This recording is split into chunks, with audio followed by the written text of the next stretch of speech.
नमस्तु। सती कथा में कही थी कि नवरात्रे एकम से प्रारंभ नहीं होते, अमावस्या की रात्रि से प्रारंभ हो जाते, इसलिए इसको कहते हैं नवरात्रे। क्योंकि नवमी के दिन माता जी का विसर्जन हो जाता है, जवारों का विसर्जन हो जाता है, व्रत करने वाले कन्या पूजन भोजन भंडारा कराकर विराम दे देते। तो नवमी की रात्रि उसमें नहीं जुड़ा पाती, उसमें रात्रि अगर जुड़ती है तो ये अमावस्या की रात्रि से जुड़ना प्रारंभ होता है, तब जाकर वो नवरात्रि पूर्ण हो पाती है। पितृलोक में पितृ जैसे निवास होकर भी इंतजार करते। 4 नवरात्र हैं तो 4 ही श्राद्ध हैं, श्राद्ध का विराम हो जाता है और कथा अर्थात नवरात्र प्रारंभ हो जाते हैं दूसरे दिन। तो यहाँ शास्त्र कह रहा है जैसे हमें प्रतीक्षा रहती है कोई अच्छे कार्य की, कि घर में कोई शुभ कार्य हो, घर में कोई अच्छा आयोजन हो तो अपने को आनंद होगा, प्रसन्नता होगी।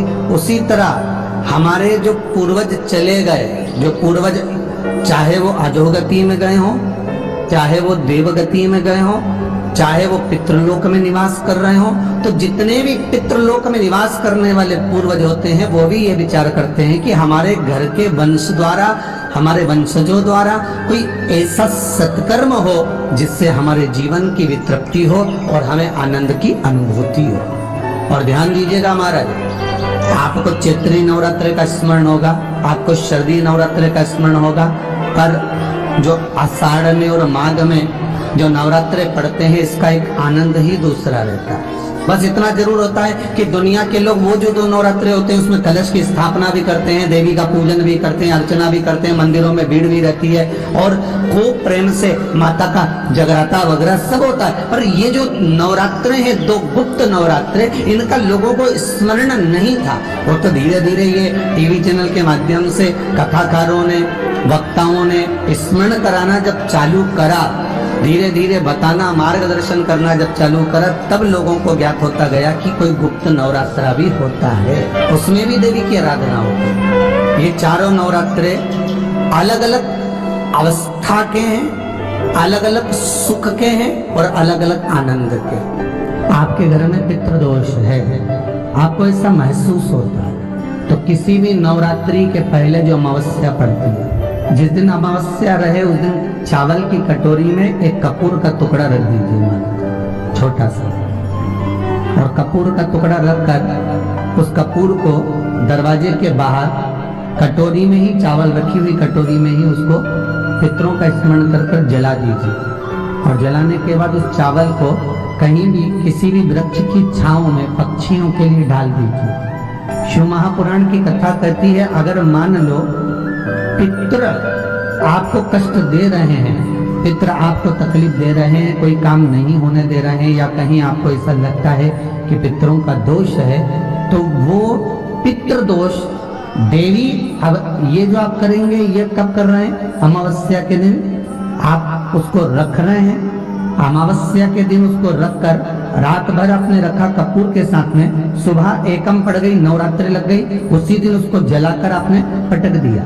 अर्थात उससे देवी और पितृ इन दोनों का आशीर्वाद जो प्राप्त होता है, तो घर में से पितृदोष समाप्त होकर लक्ष्मी की वृद्धि प्रारंभ हो जाती है, कार्य में सिद्धता आ जाती है। और नवरात्रि में भी देवी की आराधना का एक स्मरण का सुख है महाराज। ज्योत का विधान है, नवरात्रि में देवी की ज्योत लगती है, अखंड ज्योति लगती है, जवारे बुआए जाते हैं, कलश लगता है, ज्योत का भी विधान है। जिसके यहाँ दिया अखंड जलाया जाता है, अगर वो दिए की लो, दिए की बाती अगर दक्षिण दिशा की होती है तो उसके घर में साल भर में एक घात जरूर होती है। जो दिया अखंड जलता है उसकी बाती का मुख दक्षिण का नहीं होना चाहिए। अगर आपने देवी भागवत का स्मरण करा हो, देवी भागवत को अगर सुना हो, तो देवी भागवत में स्पष्ट किया गया कि पूर्व की ओर मुख करा हुआ दिया, अर्थात पूर्व की ओर ज्योत जो जलाई जाती है वो संपदा की वृद्धि करती है। पश्चिम की ओर मुख कर जो ज्योत लगाई जाती है महाराज, वो वैभव को देती है। और उत्तर की ओर जो मुख कर ज्योत जलाई जाती है, उत्तर की ओर जो ज्योत का मुख रहता है वो आयु की वृद्धि करती है। घर में अकाल मौत को रोकती है। दक्षिण की ओर जोत ना लगाएं। अगर आपको लगाना है पूरब की लगाएं, पश्चिम की लगाएं या उत्तर की लगाएं।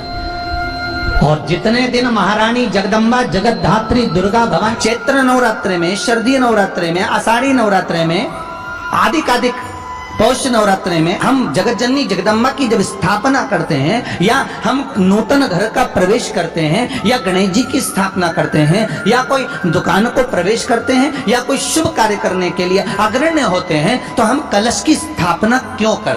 कलश के अंदर आखिर ऐसा क्या विराजमान है कि 33 कोटि देवता उस कलश के अंदर आकर बैठ जाते हैं। आप कोई यज्ञ करने जा रहे हो, आप कोई पोथी पुराण करने जा रहे हो, आप कोई अच्छा कार्य करने जा रहे हो, तो ब्राह्मण देवता कह देते कलश की स्थापना होगी, कलश की शोभा यात्रा निकलेगी, कलश यात्रा निकलेगी, कलश विराजमान होगा।